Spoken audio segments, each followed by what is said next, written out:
Olá, bem-vindos a mais uma destas conversas sobre a cidade, porque Lisboa continua.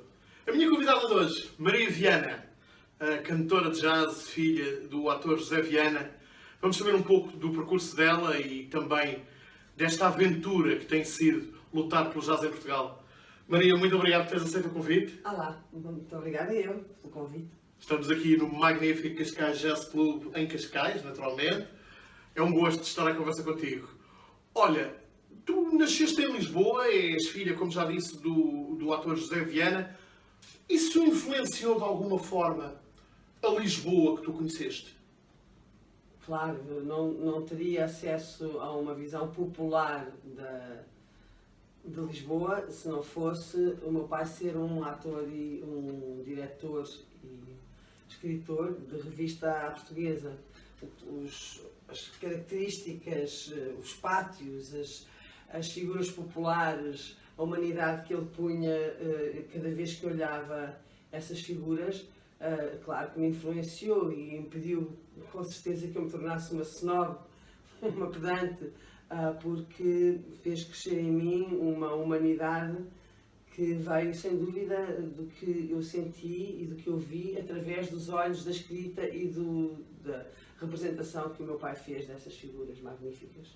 E lembras-te de locais que conheceste através dele e que hoje te lembram a Lisboa da tua infância, da tua juventude? Sim, porque a seguir ao 25 de Abril, o meu pai fez questão de levar a revista popular, a revista à portuguesa, perdão, aos teatros mais pequenos de Lisboa e, por exemplo, lembro-me bastante bem de uma peça na qual fui ponto, na Academia Santo Amaro, e portanto essa visão posta no terreno, mas não só em Lisboa, no entanto, como o tema agora é Lisboa, sim, essa visão do que são as sociedades recreativas, do que é uma vida de solidariedade e uma vida de comunhão entre as populações, sim, tem toda a marca do meu pai. O que é que te lembras da Lisboa, da tua infância, da tua juventude? Eu fui criada em Lisboa até aos 5 anos de idade. Vivi na Rua Marcos de Portugal, ali ao pé do Rato, até cerca dos meus 5 anos. E brincava na rua com carrinhos de rolamentos, jogava às caricas, fazia corridas com caricas e tinha muitas horas de rua. Depois comecei a ir para escolas e essas horas diminuíram, mas finalmente fui para o bairro de Belém. E no bairro de Belém, numa casinha modesta, mas absolutamente interessante, aquelas casinhas que tinham pátios interiores com galinheiro, ou possível galinheiro, nós não tínhamos galinhas, mas fizemos uma horta. Essa maneira de viver muito simples, mas muito confortável, porque não eram barracas, não eram casinhas sem arquitetura, tudo aquilo tinha uma forma de estar bastante razoável. De qualquer modo, lembro-me então de brincar na rua, que é fundamental para quem quer usufruir a cidade, é realmente estar na rua. E era tão possível, não é? E era muito possível. Eu agora vivo numa zona em que isso também é possível, mas por outras razões. E fui muito feliz em Lisboa. Depois os meus pais passaram para a Adabeja. Ou entretanto também comecei a ser interna em colégios e perdi um bocado a relação com Lisboa. Simplesmente quando eu tinha 14 anos saí de casa e aí vi um lado, digamos, bipolar da cidade de Lisboa. Vi a pobreza e o ser sem abrigo, porque fui sem abrigo durante anos.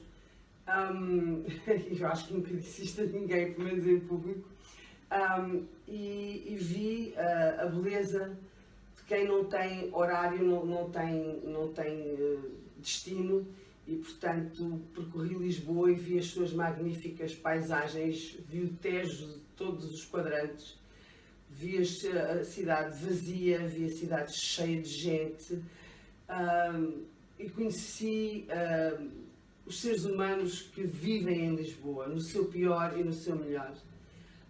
Depois, nos anos 80, a Lisboa sofreu uma viragem que eu achei terrível, horrorosa, e que foi a falência da Baixa, a falência de uma certa vida lisboeta ao ar livre, uma falta de dinheiro incrível e a especulação imobiliária a começar. E já nessa altura eu fiquei arrepiada, não gostei nada do que estavam a fazer àquela que eu considerava a minha cidade. E vim para Cascais nos anos 90, como exilada, não sei como é que é de dizer, mas exilada, senti-me mesmo à procura de exílio para não ver o sofrimento da minha cidade. E encontrei em Cascais, que ainda é parte da Grande Lisboa, É verdade. esse refúgio. Foi aqui que eu fiz a minha vida. Lisboa depois melhorou, mas tornou-se uma Lisboa um pouco mais cruel. O desaparecimento da vida popular, da vida da vizinhança, dos pátios, das coisas baratas. Eu sei que tudo tem que evoluir e que o abuso já era muito grande, havia falta de higiene nas tabernas, e surgiu a ASAI para pôr uma certa ordem nessas coisas. Mas hoje em dia parece-me que Lisboa... Sentes que se perdeu qualquer coisa dessa? Perdeu qualquer coisa muito importante. Não foi bem qualquer coisa, foi algo de muito importante que se perdeu. Lisboa está no meu coração, sempre estará. Eu sou filha de Lisboa, eu nasci no bairro da Lapa, e até parece, na freguesia da Lapa, e até parece que já acabaram com a minha freguesia, juntaram-na com outra e o nome Eu também nasci em São Cristóvão e São Lourenço e também já não existe. Portanto, Exatamente. Mas qualquer dia nem as nações existem, quanto mais a Lapa, não é? Olha, diz-me uma coisa, tu começaste a ser mais conhecida, digamos assim, quando integraste as Cocktail, penso que tenha começado em 1977, com a Rita Ribeiro, não é? Era a tua parceira de palco, e logo 2 anos depois estavas no Festival da Canção. As Cocktails estavam no Festival da Canção com um tema, Amanhã Virás, e curiosamente a tua irmã também estava a concorrer ao mesmo Festival da Canção, com um outro grupo, os SARL, com uma canção comercial. Como é que foi esse episódio de estarem as duas irmãs a concorrer para uma coisa tão importante como era o Festival da Canção? O grupo em que a minha irmã estava era um grupo engajado, era um grupo que tinha uma missão, que tinha uma luta. Todos eles sonhavam com o prosseguimento das conquistas de 25 de Abril, tinham uma atitude politizada, embora no Festival da Canção tenham apresentado essa visão politizada aligeirada, claro. Nós tínhamos vidas muito diferentes naquela altura. Eu estava mais Mas que estava bem presente. Eu lembro-me do Self-Made Man um ano depois. Fantástica. E é absolutamente ideológico. Não, mas é atual. Atualíssimo, era, claro. Talvez ao serviço de uma ideologia, mas principalmente a imagem que eles trabalhava duramente e muito à sua maneira, desde as 11 ao meio-dia, de segunda à terça-feira. Inesquecível. Era um self-made man. Era um self-made man. Os empreendedores, como hoje se diz. Exatamente. Mas na realidade eles tinham uma visão politizada, mas a intervenção era social e até hoje está atualizada. Não tem nada a dizer. E essa questão das duas irmãs estarem a disputar o Festival da Canção? O que eu estava a dizer é que nós tínhamos visões diferentes naquele momento, tínhamos estratégias diferentes. A minha irmã tinha um ideal político, social e cultural e eu apenas estava interessada em... na música? Não só na música. Eu estava interessada em ter um modo de vida, em sair da rua, em ter um ofício, em ter estabilidade emocional e financeira, e foi exatamente isso que nos afastou naquela altura, porque apesar de estarmos as duas e sermos irmãs e estarmos bem uma com a outra, as nossas agendas eram completamente diferentes. Uhum. Depois, em cerca de 1984, o jazz entra na tua vida de uma forma mais efetiva, digamos assim, e logo no primeiro ano, em 84, tu participas num concerto de solistas do Cascais Jazz, que o cartaz incluía a Maria João, o Tomás Pimentel, o Carlos Martins, o Mário Lajinha, o Os Zé sete Miguel. magníficos. Os Exato. sete magníficos. Ou seja, os grandes nomes do jazz português. Foi uma sorte porque foi uma sorte para todos É o nós. que se chama começar com o pé direito. Eu apaixonei-me pelo Duarte Mendonça, ele era o sócio do Luís Vilas Boas e é o pai do meu filho. E nessa altura eu já tinha uns aninhos de jazz, mas em bares, em hotéis, eu já tinha uns aninhos de bares. Eu fui descoberta pelo José Carlos Monteiro Costa, que era crítico de jazz no Diário de Notícias, que me informou que a forma de eu cantar era de jazz. Eu não sabia. E a partir daí fui apresentada ao Luís Vilas Boas, ao Francisco Balsemão, aos irmãos Moreira? Não, eles eram, peço imensa desculpa, eram secretários de Estado e tinham uma garagem. Creio que terá que ver com outra pergunta mais à frente, Pinto Barbosa. Exatamente, os irmãos Pinto Barbosa. E essa fase foi muito importante para que eu descobrisse que tinha talento. Eu abandonei esse grupo de uma forma repentina porque eu era muito esquiva, muito desconfiada, muito rebelde e não gostei da segunda vez que lá fui. Estava uma série de pessoas da alta sociedade e eu senti que a responsabilidade era muito e fugi. Foi embaraçante, mas fugi. O que é facto é que esse relacionamento com o José Carlos Monteiro Costa durou até à vinda dele, até à morte dele. Eu era absolutamente... sentia-me muito bem com esse amigo que tive durante anos e que era muito meu fã, a quem eu dei total confiança e total amizade e de quem eu tenho as melhores das recordações. O que é facto é que, entretanto, tive um grupo com o Emílio Rubalo, um dos veteranos mais importantes da nossa cena jazzística, o pianista Emílio Rubalo, e passados uns anos, quando realmente me apaixono pelo Duarte Mendonça, eu estava minimamente preparada para o ter impressionado, a ele e ao Luís Vilas Boas. Só que não havia maneira de pôr uma jovem que vinha das Cocktail e que estava a ter problemas graves a ser recebida pelos seus pares, porque o facto de eu ter vindo das Cocktail fazia com que os músicos de jazz... Foi um carimbo. Os músicos de jazz desconfiassem altamente de mim, principalmente porque eu vivia com o Duarte Mendonça. Portanto, esta rapariga vai viver com o Duarte Mendonça e ele está aqui em Pola, apesar dela não ter talento nenhum, e boicotaram. Quem me salvou desse boicote foi o Rui Veloso, que resolveu solar um dos blues que eu cantei nesse festival, a solo, mas também uma ideia genial que teve o Luís Vilas Boas e o Duarte Mendonça, que foi que, em vez de me quererem convidar, arranjaram um grupo porque um elefante passa despercebido em manada. Então, porque estavam a ser convidados para o grupo, resolveram aceitar, embora se recusassem a participar nos meus números a solo. Muito bem. Mas eu estou habituada a uma vida difícil. Eu sou filha de um homem que era um disciplinador, aquele pai que não te deixa comer à mesa se tu não tiveres os cotovelos encostados ao corpo e a quem tens que pedir licença para te levantar, a quem não podes tratar por você, porque você é estrebaria. E, portanto, o meu pai era uma pessoa altamente disciplinadora, rígida em termos sociais, as hierarquias, tudo isso, eu acreditava imenso nessas coisas.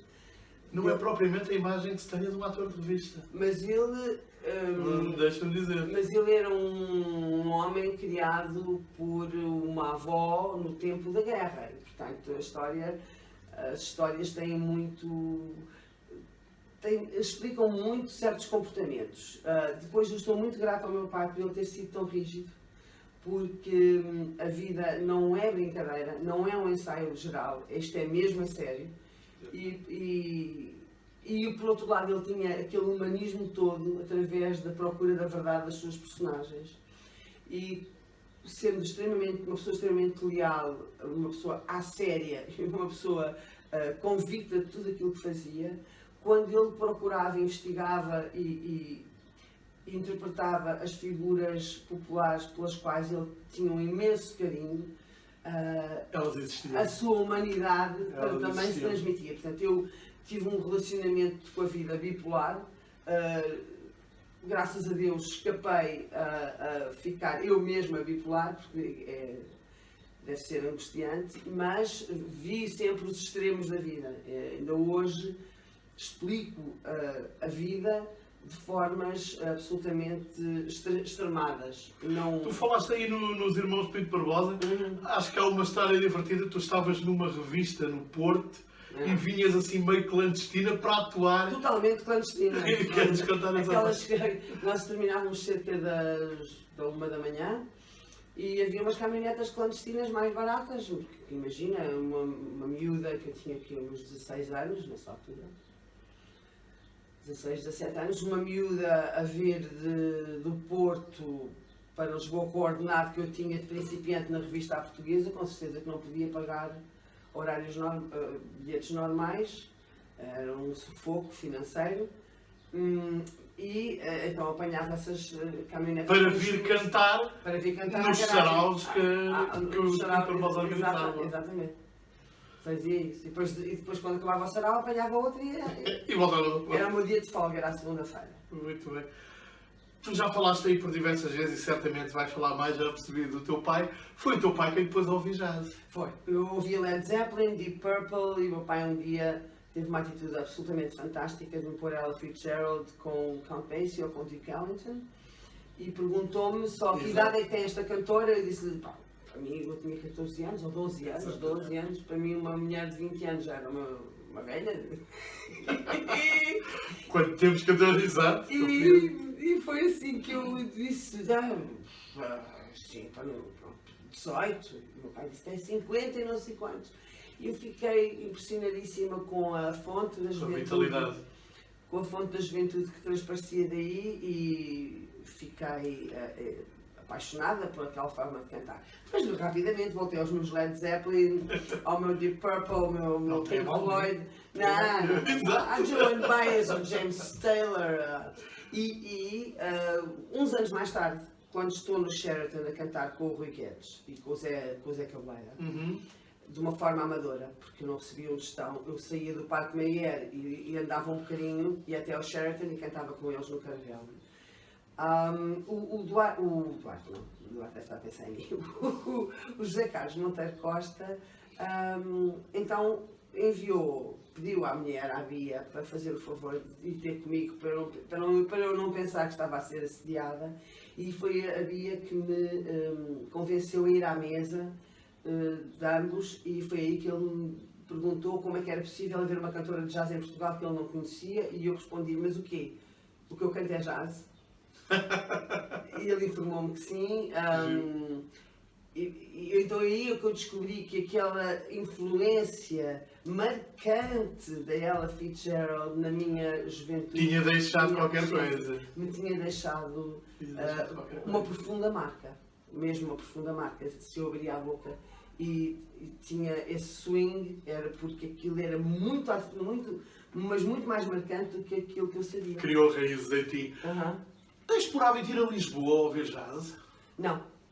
Eu... Porque esse não tão decidido? Porque eu sou uma saloia agora. Eu sou uma saloia. Eu só vou a Lisboa com uma agenda. E estou viciada em trabalho. Estou com as horas todas tomadas nesta região. Eu não tenho por hábito de ir a Sintra, a Oeiras, a Carcavelos. Não vou. Fico aqui em Cascais, tenho um pouco o suplício de Tântalo, porque, por exemplo, eu vivo em Cascais e não vou à praia. Não tenho tempo. Eu preciso de...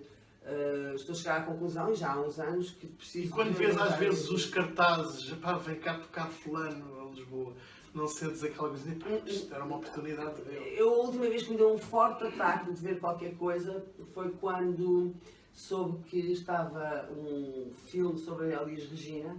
Sim. E que ia a Vila Nova de... Como é que se chama aquela terra no Minho? Lá para... Famalicão?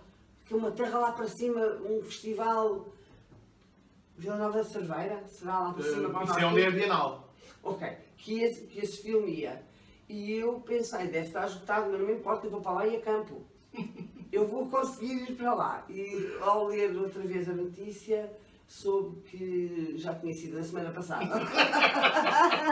E lá ficaste tu em Cascais. Mas ela veio ao Festima, ao São Jorge, ao Festima. Ok. E uma amiga avisou-me.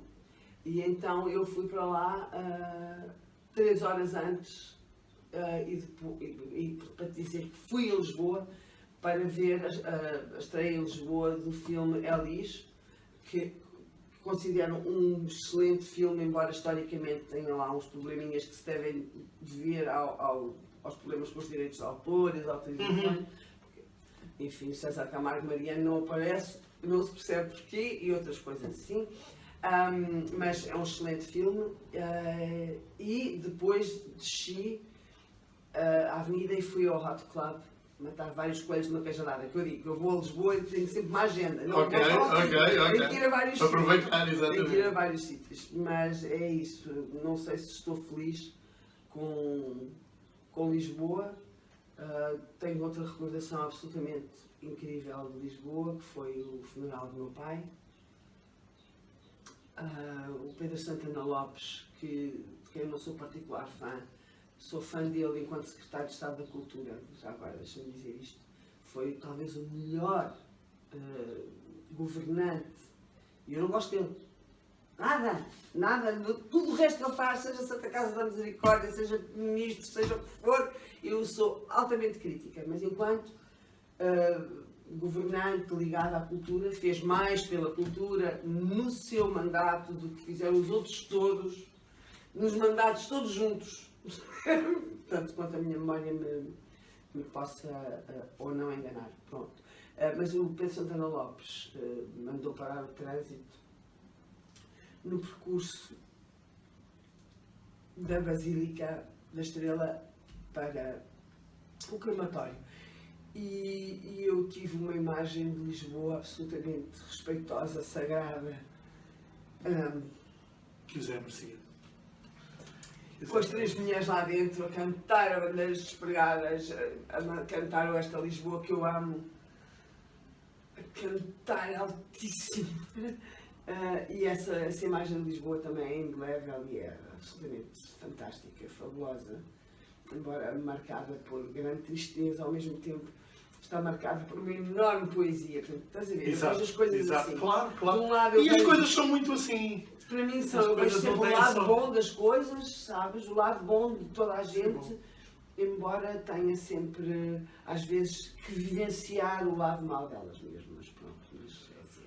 Voltemos a Cascais. Vamos aí, já me Voltemos a Cascais. moveste. Já fomos a Lisboa, voltemos a Cascais. Tu diriges o Cascais Jazz Club, este magnífico espaço onde nós estamos, e também, penso que ainda, uma coisa chamada Associação Jam Session. Ok. Do que é que se trata? O Cascais Jazz Club, digo eu que é a face visível da Jam Session Associação Cultural. Muito bem. Nós somos Jam Session Associação Cultural, mas achamos que o nome era muito comprido, que na missão da Jam Session Associação Cultural havia uma face que seria a mais desejável para trazer a público, porque precisávamos de abrir as portas a novos associados, especificamente que gostassem de música em geral e de jazz, blues e bossa nova em particular. Certo. Assim, a nossa sede, que é o Cascais Jazz Club, a sede da Jam Session Associação Cultural, transformou-se não numa associação recreativa, mas num clube. Portanto, a associação, a faceta mais importante para já nos últimos anos, da Jam Session, Associação Cultural, é o clube de jazz. Olha, é praticamente impossível, dá-me vontade de usar a tua imagem do elefante no meio da sala, dá pouco.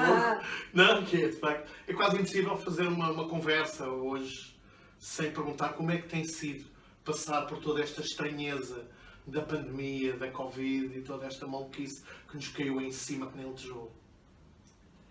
Tem sido angustiante por ver a má gestão dos governos mundiais desta pandemia e porque, ainda por cima, eu pessoalmente acredito, eu não sei como é que é dizer isto, mas vou tentar. Eu não nego a existência do vírus, não nego a existência da pandemia. O que eu acho é que isto tudo está mal gerido, está gerido em histeria, em medo, e o medo sempre foi mau conselheiro. A racionalização das coisas, o levar em conta o inimigo, a presença do inimigo, são importantes, mas com serenidade, com razão, e eu não vejo isso acontecer e está a ter consequências terríveis. Nós não passamos ao lado dessas consequências, claro, mas o jogo de cintura que os meus anos de grande dificuldade e que a educação que o meu pai me deu, rígida, disciplinada e criativa e culta.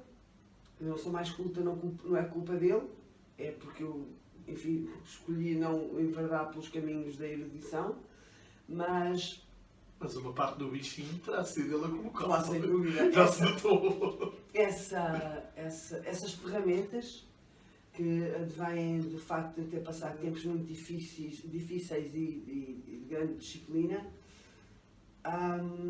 têm feito com que a associação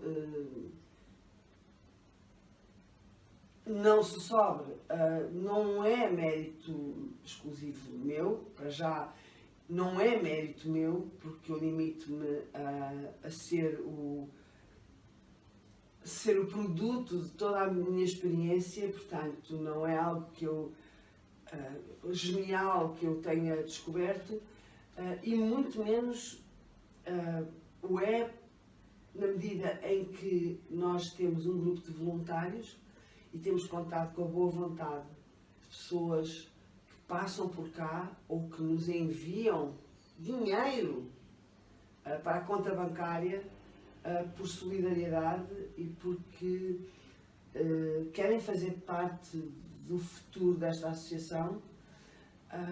Muitos nem sequer podem pôr na agenda vir cá, seja por respeito para com as normas de sanitarização que estamos a cumprir, seja porque estão distantes em países estrangeiros, mas o que é facto é que a eles também devemos o facto de ainda não termos sussurrado.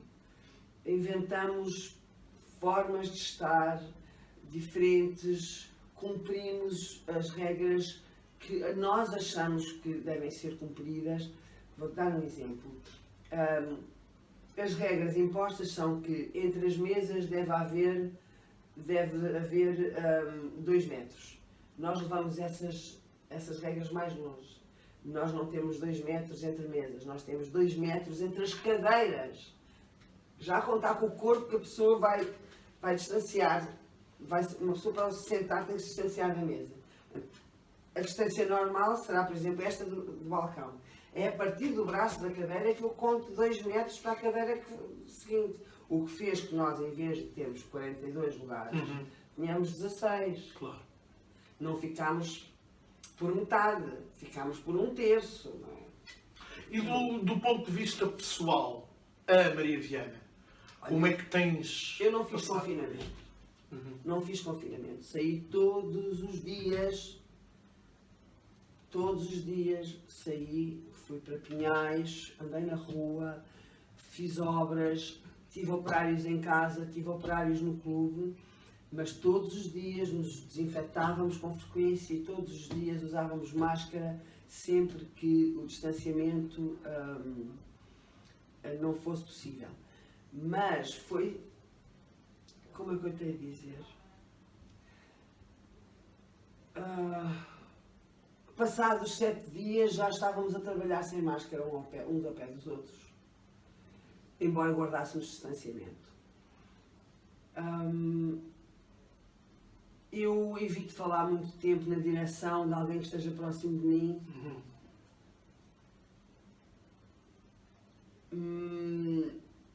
Então, se for alguém que esteja constipado, simples constipação, basta que alguém esteja a espirrar ou a tossir, é máscara para a frente. Não impeça nenhum associado a entrada no clube, mesmo que ele esteja com tosse, desde que ele traga uma máscara e nós possamos usar máscara perto dele. Mas para além desses cuidados que todos bem presentes... Não, mas eu estava a perguntar mais na dimensão psicológica. O que é que isto tem feito à pessoa que tu és do ponto de vista psicológico? Porque isto está-nos a afetar a todos, cada um à sua forma, mas é impossível passar incólume. Eu sofro psicologicamente porque eu acredito em coisas muito más. Eu realmente acredito que o vírus, não sendo uma invenção, ele está cá, o contágio a capacidade dele de contagiar é grande, e só isso já me deixa triste, mas eu acredito que a crise é ou provocada para ser aproveitada, ou aproveitada, e acredito que ela está a ser aproveitada pela banca e pelos grandes oligarcas para destruírem as nações.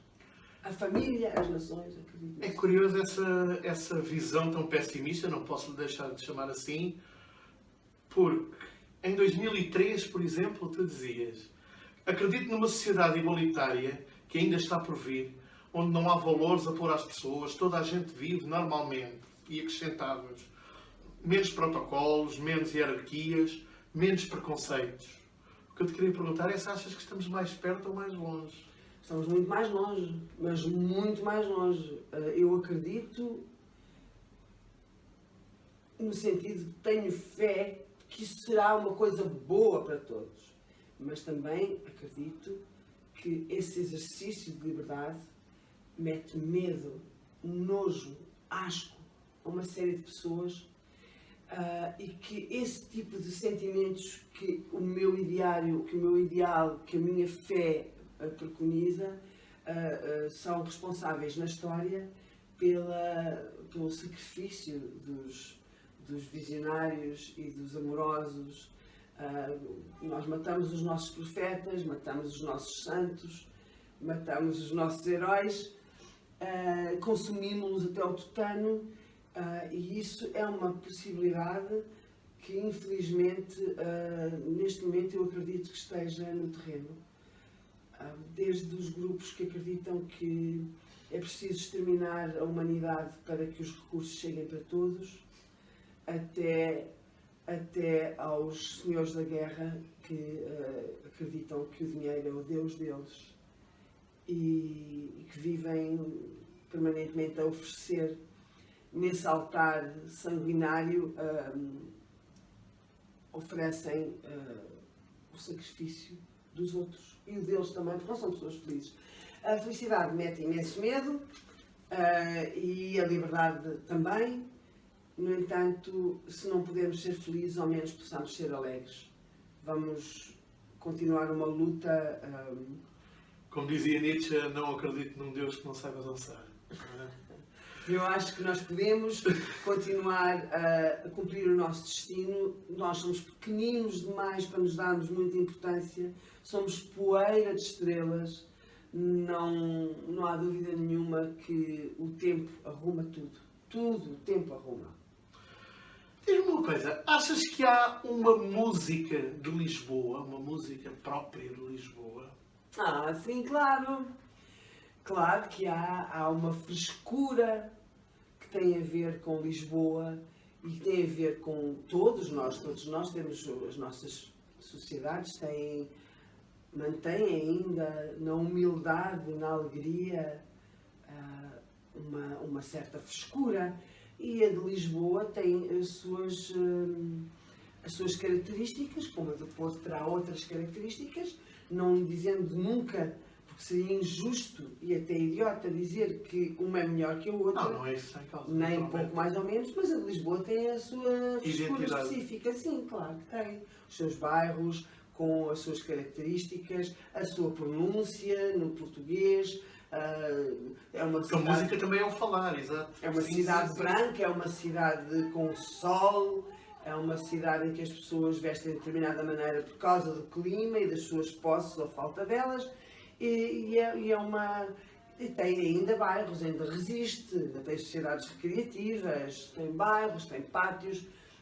Está um bocadinho magoada nesse aspecto. Mas enfim, continua a ter aquela frescura e aquela luz que associamos a Lisboa, claro. Mesmo para terminar, peço-te completes a frase como te ocorrer. A minha Lisboa é... Luz. E já não é pouco. Maria Viana, muito obrigado, foi um gosto. Muito obrigada. E nós, com esta extraordinária conversa, que foi também uma viagem, terminamos a primeira série destas conversas sobre a cidade. Agora metem-se as festas, em janeiro estamos de volta, porque Lisboa continua.